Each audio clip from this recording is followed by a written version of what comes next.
السلام علیکم ورحمۃ اللہ وبرکاتہ۔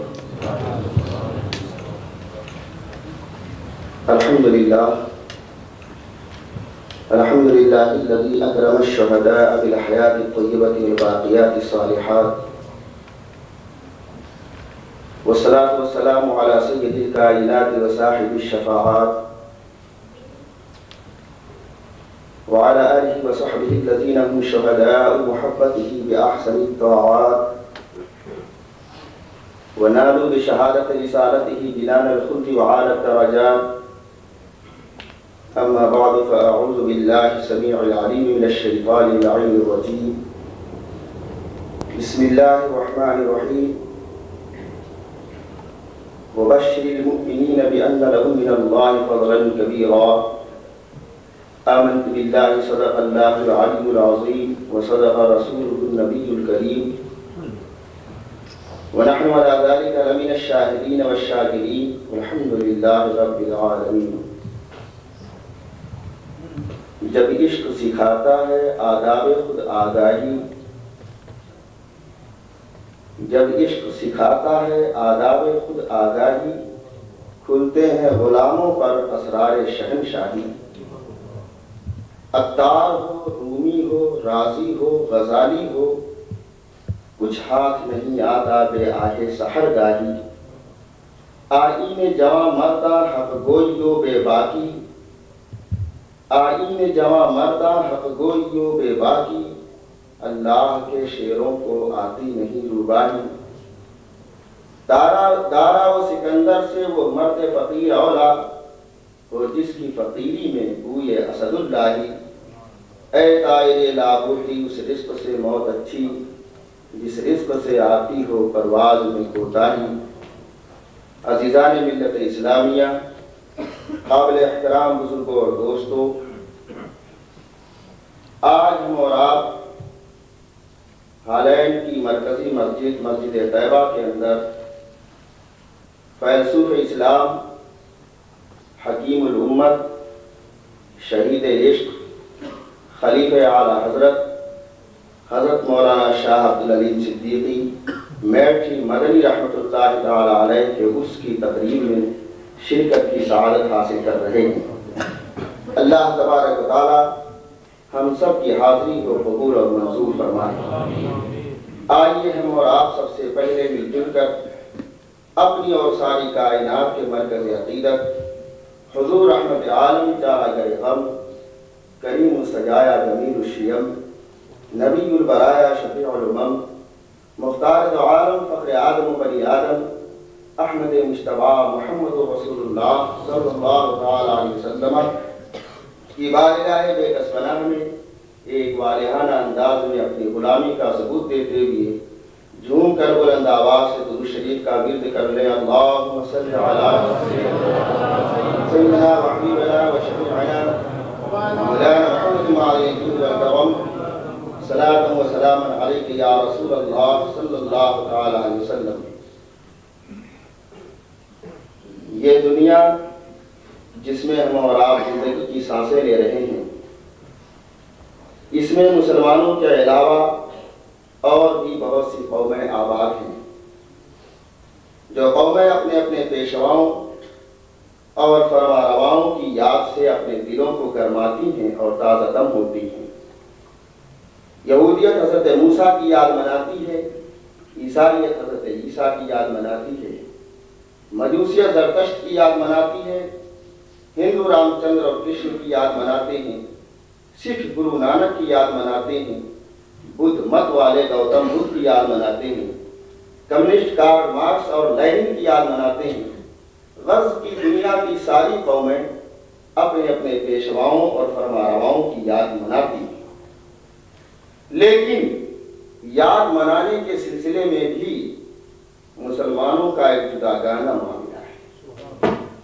اس سلسلے میں بھی مسلمانوں کا ایک منفرد انداز ہے، ایک منفرد مذاق ہے، ایک منفرد طریقہ ہے. مسلمان اپنی روح کو زندہ اور روشن کرنے کے لیے سب سے پہلے حضور نبی رحمت صلی اللہ تعالی علیہ وسلم کی سیرت طیبہ سے اکتساب فیض کرتا ہے. حضور سرور کونین صلی اللہ تعالی علیہ وسلم کے بعد مسلمان ان تمام محترم شخصیتوں کی یاد مناتا ہے جن کی زندگیاں حضور صلی اللہ تعالی علیہ وسلم کے اسوہ حسنہ کے سانچے میں ڈھل کر انسانیت کا جیتا جاگتا نمونہ بن گئی تھی۔ اس میں کوئی شبہ نہیں کہ اس دنیا فانی کے اندر ایک سے ایک بڑے بادشاہ اور فرمانروا پیدا ہوئے جن کی زندگیاں تخت و تاج، حکومت و اقتدار اور علم و نشان کے سہارے چمکیں اور خوب چمکیں، لیکن جب وہ سہارے ان سے جدا ہو گئے تو پھر دنیا میں ان کا کوئی نام لیوا باقی نہیں رہا۔ لیکن آج ان بادشاہوں کا کہیں ذکر جمیل نہیں ہوتا جنہیں دنیا نے ان کے تخت و تاج کی بنیاد پر پہچانا تھا۔ آج ان بادشاہوں کا کہیں ذکر جمیل نہیں ہوتا جنہیں دنیا نے حکومت و اقتدار کی بنیاد پر انہیں جانا تھا، ان کے علم و نشان کی بنیاد پر انہیں پہچانا تھا۔ لیکن قسم خدا کی وہ لوگ جنہوں نے اپنی زندگیوں میں سیرت رسول کو جذب کرنے کی امکان بھر کوشش کی اور اسلام کی خدمت کو اپنی زندگی کا نصب العین بنا لیا، ان کا ذکر جمیل ہر جگہ ہو رہا ہے۔ اب اللہ نے انہیں ہمیشہ کے لیے زندہ کیا، وہ ہمیشہ کے لیے زندہ ہو گئے۔ بات کیا ہے؟ بات یہ ہے کہ جو فانی فی اللہ ہو جاتے ہیں، جو اپنی ذات کو اللہ کی ذات میں فنا کر دیتے ہیں، اللہ تعالیٰ انہیں باقی باللہ بنا دیتے ہیں، وہ ہمیشہ کے لیے باقی ہو جاتے ہیں۔ اللہ کے یہ محبوب بندے سراپا محبت، سراپا اخلاص اور سراپا عشق ہوتے ہیں۔ اسی لیے صدیاں گزر جانے کے باوجود، برسوں گزر جانے کے باوجود، گرد و سال کا گرد جم جانے کے باوجود وہ ہم چلتے پھرتے زندہ لوگوں سے کہیں زیادہ زندہ نظر آتے ہیں۔ اللہ کے محبوب بندوں کی باتیں ہمارے دلوں کو گرماتی ہیں اور تازہ دم کرتی ہیں۔ اللہ کے ہی محبوب بندوں کی باتیں ہماری روحوں کو رحمت ربانی سے وابستہ رکھتی ہیں۔ اللہ کے ہی محبوب بندوں کی باتیں ہمارے دلوں میں عشق رسول کا لگن لگاتی ہیں۔ اللہ کے ہی محبوب بندوں کی باتیں ہمارے سینوں میں محبت رسول کا چراغ جلاتی ہیں۔ اللہ کے ہی محبوب بندوں کی باتیں ہمیں اس در پر لے جاتی ہیں جسے بقا کا دروازہ کہا جاتا ہے۔ اللہ کی محبوب بندوں کی باتیں ہمیں اس شہر حیات میں لے جاتی ہیں، اس شہر زندگی میں لے جاتی ہیں جسے مدینۃ الرسول کہا جاتا ہے، جسے مدینۃ العلم کہا جاتا ہے، جہاں دامن پھیلانے والے رحمتوں کی خیرات پا کر مارے خوشی کے پھولے نہیں سماتے، جہاں کی اڑتی ہوئی مٹی بھی کونین کے سرفراز چہروں کے لیے غازِ جمال بنی ہوئی ہے۔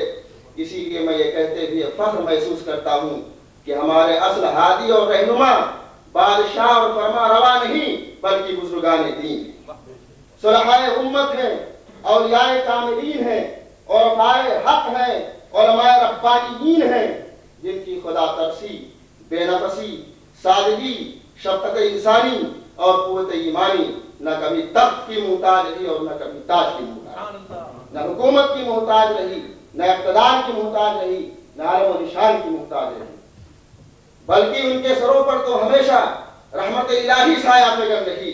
اور اسی بنیاد پر ان حضرات نے جسموں پر نہیں بلکہ دلوں پر حکومت کی، اور حکومت نام بھی دراصل دلوں کی حکمرانی کا ہے۔ کسی نے کیا خوب کہا ہے، جو دلوں کو فتح کر لے وہی فاتح زمان۔ آئیے میں چند فاتحین قلب و نظر کا اس نورانی بزم میں ذکر جمیل کروں تاکہ آپ کو اللہ کے محبوب بندوں کی خدا را شوقتوں کا، ان کی روحانی قوتوں کا اندازہ ہو۔ یہ سلسلہ نقشبندیہ کے مشہور امام حضرت سیدنا امام ربانی مجدد الفسانی مسمى بأحمد سرہندی نقشبندی مجددی رحمت اللہ تعالی علیہ ہیں، جن کے آستانے عالیہ کی مٹی چاند اور سورج سے زیادہ روشن اور منور ہے، چاند اور سورج سے زیادہ جگمگا رہی ہے۔ جیسا کہ اقبال مرحوم نے خراج عقیدت پیش کرتے ہوئے کہا ہے، حاضر ہوا میں شیخ مجدد کی لحد پر، حاضر ہوا میں شیخ مجدد کی لحد پر، وہ خواب کی ہے زیر فلک مطلع انوار، اس خواب کے ذروں سے ہیں شرمندہ ستارے، اس خاک میں پوشیدہ ہے وہ صاحب اسرار، گردن میں جھکی جس کی جہانگیر کے آگے، اس کے نفس گرم سے ہے گرمی احرار، وہ ہند میں سرمایہ ملت کا نگہباں، وہ ہند میں سرمایہ ملت کا نگہباں، اللہ نے بر وقت کیا جس کو خبر ہے۔ انہی بزرگ کے مشہور و معروف خلیفہ ہیں جن کا اسم گرامی حضرت سیدنا خواجہ آدم بنوری رضی اللہ تعالیٰ عنہ ہیں، جن کی خانقاہ شریف کے اندر ہر روز 1000 آدمی ہوا کرتے تھے، اور جن کی سواری کے ساتھ ہزاروں آدمی اور سینکڑوں علماء ہوا کرتے تھے۔ تذکرہ آدمیہ میں ہے کہ جب سن 1052 ہجری میں آپ لاہور تشریف لے گئے تو سادات و مشائخ اور دوسرے طبقوں کے 10,000 آدمی آپ کے ساتھ تھے۔ طالبین کا اتنا بڑا مجمع دیکھ کر وقت کے بادشاہ شاہ جہاں کو فکر لائق ہوئی، اس نے آپ کی بارگاہ میں، آپ کی خدمت میں نذرانے کی شکل میں خطیر رقم پیش کی اور کہا حضور اب آپ پر حج فرض ہو گیا ہے، زیارت حرمین طیبین کے لیے تشریف لے جائیں۔ آپ کی دیرینہ خواہش کی تکمیل ہو رہی تھی، آپ زیارت حرمین طیبین کے لیے مکہ معظمہ کی طرف روانہ ہوئے۔ جانے کے بعد میں ارکان حج ادا کیا، ارکان حج کی ادائیگی سے فارغ ہوئے، مدینہ منورہ تشریف لے گئے، گنبد خضرا کے مکین مقدس صلی اللہ تعالی علیہ وسلم کی بارگاہ دیکھ پناہ میں عاجزانہ سلام پیش کیا۔ اللہ کے رسول صلی اللہ تعالی علیہ وسلم نے سلام کا جواب دیا اور اپنے دونوں مبارک ہاتھ قبر انور سے باہر کر دیے۔ حضرت سیدنا خواجہ آدم بنوری رضی اللہ تعالیٰ عنہ نے مصافحہ کیا، دست بوسی کا شرف حاصل کیا۔ اس کے بعد حضور نے ارشاد فرمایا کہ اے آدم تم میرے فرزند بھی ہو اور تم میرے پڑوسی بھی ہو، مدعائے کلام یہ ہے کہ اب تمہیں مدینہ سے واپس ہند نہیں جانا ہے۔ پوری زندگی وہیں پہ گزار دی مدینہ شریف میں، اور آپ کو مدینہ منورہ کی موت نصیب جو ہے زندگی سے کم نہیں۔ نعرہ رسالت اور جنت البقیع میں آسودہ خاک ہوئے۔ کسی نے اسی موقع کے لیے کہا ہے دیر سے نور چلا اور حرم تک پہنچا، سلسلہ میرے گناہوں کا کرم تک پہنچا۔ تیری معراج محمد تو ہے قرب معبود، میری معراج کی میں تیرے قدم تک پہنچا۔ انہی مجدد سرہندی رحمت اللہ علیہ کے مشہور صاحبزادہ اور خلیفہ حضرت سیدنا خواجہ محمد معصوم رضی اللہ تعالیٰ عنہ نے، جن کے دست حق پرست پر 9 لاکھ انسانوں نے بیعت و توبہ کی سعادت حاصل کی، اور 7,000 علماء اور صلحاء آپ کی خلافت سے سرفراز کی۔ اور سنیے یہ حضرت سیدنا خواجہ سیف الدین سرہندی رضی اللہ تعالیٰ عنہ ہیں، جن کی خانقاہ دہلی شریف کے اندر تھی، اور جس میں طالبین کے ہجوم کا اندازہ اس سے لگایا جا سکتا ہے کہ 1400 آدمی آپ کی خانقاہ کے اندر، آپ کے دسترخوان کے اوپر اپنی خواہش اور فرمائش کے مطابق 2 وقت کھانا کھایا کرتے تھے۔ صاحبان دولت و ثروت کا اللہ کے محبوب بندوں سے جو تعلق تھا، اس کا اندازہ آپ اس سے لگائیے کہ حضرت سیدنا خواجہ محمد زبیر سرہندی رضی اللہ تعالیٰ عنہ جب اپنے مکان سے نکل کر مسجد تک نماز پڑھنے کے لیے تشریف لے جاتے تو راستے میں صاحبان دولت و ثروت رائے کا مینشن اپنے 2 شالیں اور رومال بچھا دیا کرتے تھے تاکہ حضرت کا قدم زمین پر نہ پڑنے پائے۔ جب آپ کسی مریض کی عیادت کے لیے یا کسی اور کام کی غرض سے باہر تشریف لے جاتے تو آپ کی سواری بادشاہوں کی طرح نکلتی، اور آپ کے جلوں کے اندر صاحبان دولت و ثروت کی پالکیاں اور سواریاں ہوا کرتی تھیں۔ اقبال مرحوم نے انہی لوگوں کے لیے کہا ہے یقین پیدا کرنا تھا، یقین سے ہاتھ آتی ہے وہ درویشی کی جس کے سامنے چھپتی ہے سلطانی، نہ تخت و تاج میں ہے نہ لشکر و سپاہ میں ہے، جو بات مرد قلندر کی ایک بارگاہ میں ہے۔ جھوم کر بلند آواز سے دوسری پڑھیے اللہم صلی علی سیدنا مولانا محمد علیہ وسلم صلاۃ و سلام علیہ یا رسول اللہ صلی اللہ تعالی علیہ وسلم۔ انہی جیسی محترم شخصیتوں میں سے ایک مائع ناز شخصیت فیلسوف اسلام، حکیم الامت، شہید عشق، خلیفہ اعلیٰ حضرت مولانا شاہ عبدالعظیم صدیقی مدنی رحمت اللہ تعالی علیہ کی ہے، جنہوں نے اسلام سمجھنے اور سمجھانے کو اپنی زندگی کا مشن قرار دے دیا تھا، اور ادعو الی سبیل ربک بالحکمت والموعظۃ الحسنہ کی روشنی میں آپ نے تبلیغ اسلام کا حق ادا کر دیا۔ 40 سال تک افریقہ، امریکہ، برطانیہ، سنگاپور، انڈونیشیا، ملایا اور دنیا کے دوسرے ملکوں میں آپ نے اپنے محدود وسائل اور ناسازگار حالات کے باوجود اسلام کا پیغام پہنچایا۔ آپ کی عالمگیر تبلیغ کا نتیجہ یہ نکلا کہ 50,000 سے زائد غیر مسلموں نے آپ کے دست حق پرست پر اسلام قبول کر کے ہمیشہ کی عزت حاصل کر لی۔ آپ کا شمار ہندوستان کے ان جلیل القدر علماء میں ہوتا ہے جنہوں نے اسلام کے پیغام کو عام کرنے کے لیے نہایت جدید نفسیاتی اور سائنٹیفک طریقے اپنائے تھے۔ اللہ حضور نبی کریم صلی اللہ تعالی علیہ وسلم کے عشق و محبت کے صدقے میں اللہ تبارک و تعالیٰ نے آپ کو غضب کا حافظہ عطا فرمایا تھا. دنیا کی مختلف زبانوں اور علموں پر آپ کو حیرت انگیز حد تک دسترس حاصل تھی. سن 1953 عیسوی میں جب آپ کی ملاقات مشہور آئرش مفکر جارج برنارڈ شاہ سے ہوئی تو اس وقت اس نے آپ سے بہت ہی مشکل اور پیچیدہ سوالات کیے تھے، لیکن آپ نے اس کے ان سوالوں کا جواب اس انداز سے دیا کہ اس پر اسلام کی صداقت آشکار ہو کر رہ گئی اور وہ آپ کی حاضر جوابی پر حیران رہ گیا. اس وقت آپ نے اس کو قرآن حکیم کے مطالعہ کی دعوت دی اور بتایا کہ اے جارج برنارڈ شاہ، اگر تم مسیحیت کی صحیح تعلیمات سے آگاہ ہونا چاہتے ہو، اگر عیسائیت کی صحیح تعلیمات سے آگاہ ہونا چاہتے ہو تو اس کے لیے بھی تمہیں قرآن حکیم کا مطالعہ کرنا ہوگا.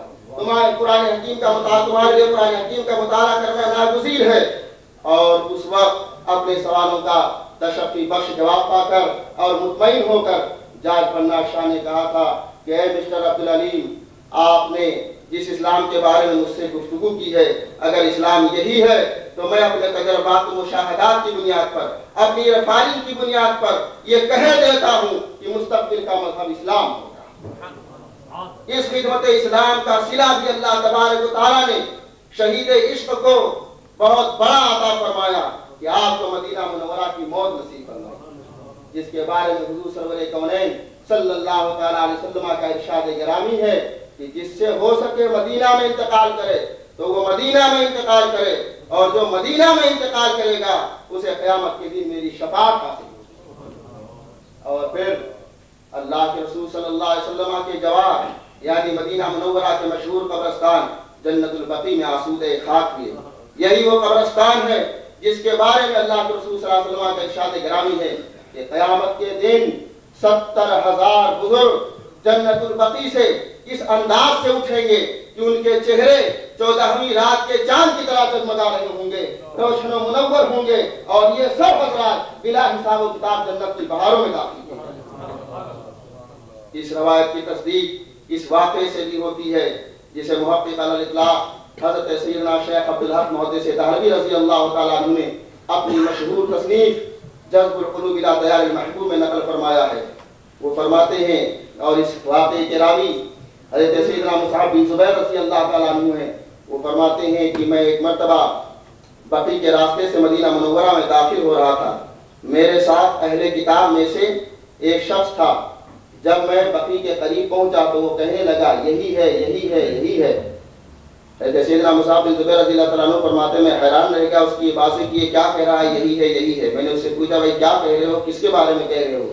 اس شخص نے جواب دیا کہ میں نے تورات شریف میں پڑھا ہے کہ 2 سنگستانوں کے درمیان ایک مقبرہ ہے، ایک قبرستان ہے جس کا نام نخیل ہے، اور جس کی خصوصیت یہ ہے کہ قیامت کے دن 70,000 بزرگ اس قبرستان سے اس انداز سے اٹھیں گے کہ ان کے چہرے 14ویں رات کے چاند کی طرح جگمگا رہے ہیں. اللہ کے رسول صلی اللہ تعالیٰ علیہ وسلم نے حرمین طیبین کی فضیلت بیان فرماتے ہوئے ارشاد فرمایا کہ جو دونوں حرموں میں سے کسی ایک حرم میں انتقال کرے گا اللہ تبارک و تعالیٰ قیامت کے دن اسے آمینین کے گروہ میں اٹھائے گا. اور یہی وہ مشہور قبرستان جنت البقیع ہے جس کے 2 قبرستانوں کے بارے میں اللہ کے رسول صلی اللہ علیہ وسلم ارشاد فرماتے ہیں کہ روئے زمین کے اوپر 2 قبرستان ایسے ہیں جن کی روشنی آسمان کے اوپر اسی طریقے سے ہے جس طریقے سے چاند اور سورج کی روشنی زمین کے اوپر پائی جاتی ہے. اللہ تبارک و تعالیٰ نے کتنا بڑا صلہ، کتنا بڑا انعام دیا شہید عشق کو کہ مدینہ منورہ کی موت نصیب فرمائی، جنت البقیع میں آسودہ خاک ہوئے. اللہ تبارک و تعالیٰ کی بارگاہ میں دست بدعا ہوں کہ خالق کائنات ان کے خدمت اسلام اور ان کی قربانیوں کے صدقے میں ہمیں اور آپ کو بھی اسلام کی خدمت کی سچی طرف نصیب فرمائے، سچی توفیق عطا فرمائے. وما علینا الا البلاغ. اب بلا کسی تاخیر کے میں استاد القراء حضرت حافظ قاری خیر محمد صاحب قبلہ چشتی استاد جامعہ مدینۃ الاسلام سے گزارش کروں گا کہ وہ تشریف لائیں اور اپنی تلاوت سے ہم سب کے قلوب کو منور و مجلہ فرمائیں.